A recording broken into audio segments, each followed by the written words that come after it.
Hi, I'm Paul Haynes from Australia, author of the book Growing Roses. It's spring here in Queensland, and what spring means? Rose flowers. What you'll see in this flower, it's a floribunda rose. This one's called Golden Child. You get one large flower and lots of small flowers that eventually will come out. What's happened here is all the energy out of this stem has concentrated on that one flower, meaning it's nice and large, but it's sucked the energy away from these smaller flowers. What I can do in this case to try and get some more energy into those is take away this large flower out of the middle. Just some nice sharp secateurs, and I can take that away, discard that, and what you'll find now is the rest of the energy is going to go into these flowers. What I could have done had I come in earlier is when these flowers were developing, just pinched out that center flower, and all the other flowers would have had the energy of that stem earlier on. It would have created a bigger flower for them, for each of them. Well, the other thing you can do at this time of year, which will help in terms of your flower color and your flower size, is to liquid fertilize. And what I mean is putting some fertilizer into a watering can and watering over the top of the foliage. You may have heard, don't water the foliage. That's true in winter when it's cool, when the foliage will stay wet for a long time. As it is right now, if you watered the foliage right now, this would be dry within half an hour or so. That's no problem.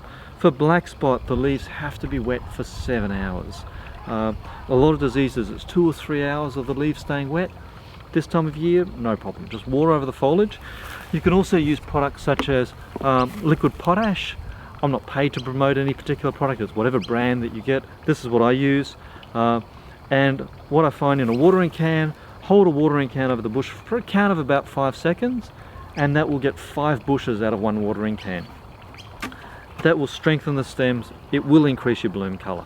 The best time to start foliar feeding is as soon as you start getting buds showing. That's when to start. So if you're in a cooler climate, that'll be a little bit later than say a warmer climate where I live in Queensland, where this is mid-September and I already have flowers out on the bushes.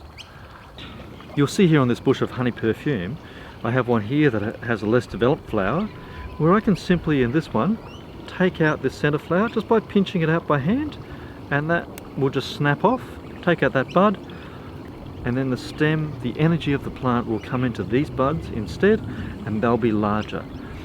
There are less developed ones on this plant where you can do the same thing, just simply taking out that center bud and snapping it off, and these flowers, you'll get a better flowering from the small flowers, which will turn into bigger flowers because they have more energy available to them, because the energy is not being sucked out by that center flower.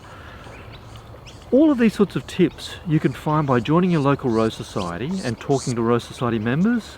You'll also find a lot of this information in my book as well, which is available through Rose Societies. Thanks very much for listening.